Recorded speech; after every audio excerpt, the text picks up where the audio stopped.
Değerli dostlar, salam, hər vaxtınız xeyir. Bugün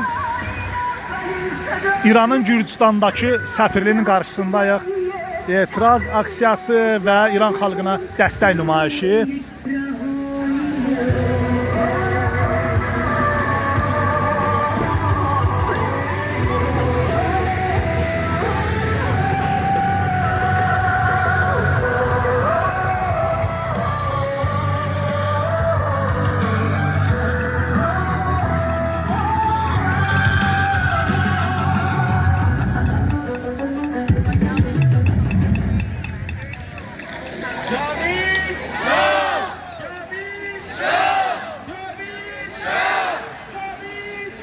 İranın Gürcüstandakı səfirliyidir.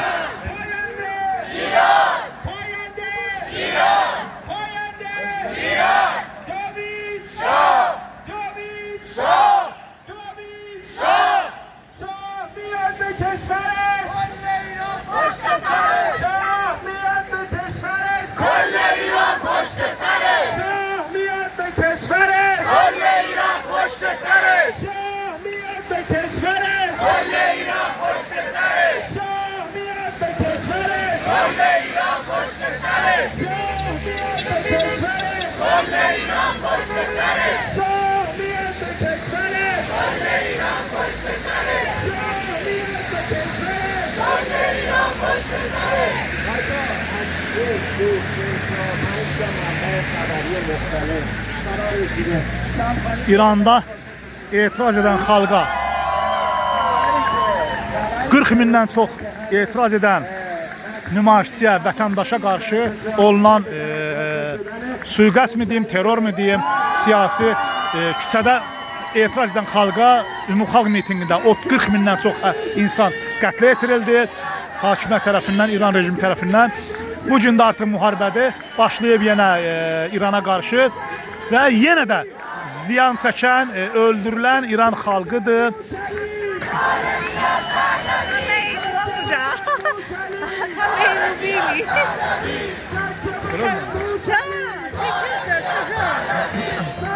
Burada deyir ki, İran prezidentini, sonra deyir ki, Xameyni öldürüblər. Hər halda Xameyni indi ətrafında fanatlar falanlar çox idi, amma hər halda Amerika və yaxud da ki, elə dövlətlər əgər hərbi əməliyyatlara başlayırsa, artıq onun qabağından onlar ölçür, biçir, nizamlayır. Yəni düşünülmədən addım atmır. Nizamlı ölçür ki, yəni nəyi hara qədər apara biləcəm. İndi burada xəbər verdilər ki, İrandan gələn məlumat ki, güya Xameyni öldürüblər. Bilmirəm nə dərəcə doğrudur. Amma hər halda Saddam Hüseyni, Bin Ladeni öldürdülərsə belə, Xameyni də ki, yəni Saslani desmək. Saslani. Bir-birini təbrik edirlər ki, Xameynini öldürüblər, bir-birini təbrik edirlər.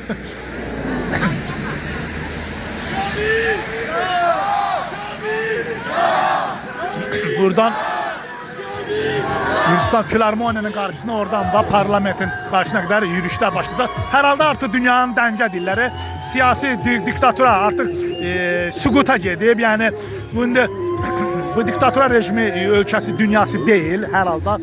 Onun üçün də artıq ağıllı insanlar gec ayılıb. Deyir ki, gec ayılıbla gücdə gəldi filan belənçi. Bəzi İvanishvili kimi filan adamlar, ola bilsin ki, Lukashenko, Əliyevlər 30-40 il əvvəl başlamışdı. Ola bilər nəyəsə allandırar. Amma indi bundan sonra diktatura artıq xəyalı, xülyası keçmir, dünya dəyişilib.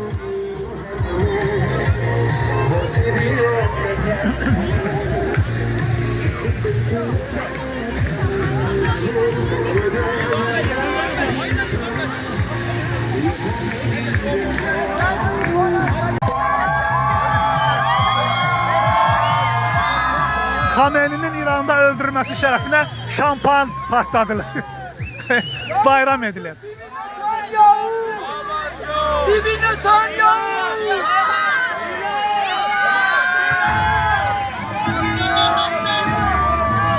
İndi mən başa düşməsəm, beni soruşacağım. Görüm nədir, əsas qeyd edirlər. Netanyahu deyilir, Xameyni falan deyilir. Görüm nədir, nə məsələ?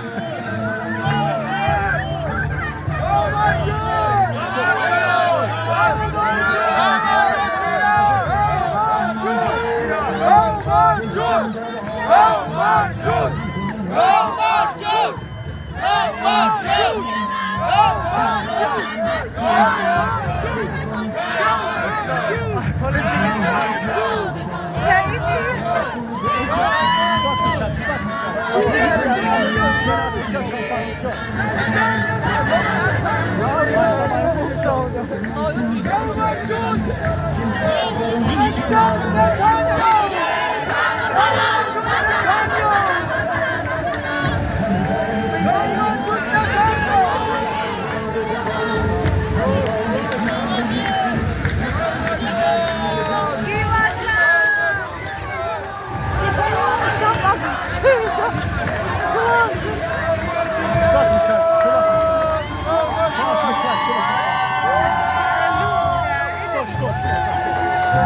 Отвечай, что Xameni öldürüblər İranda.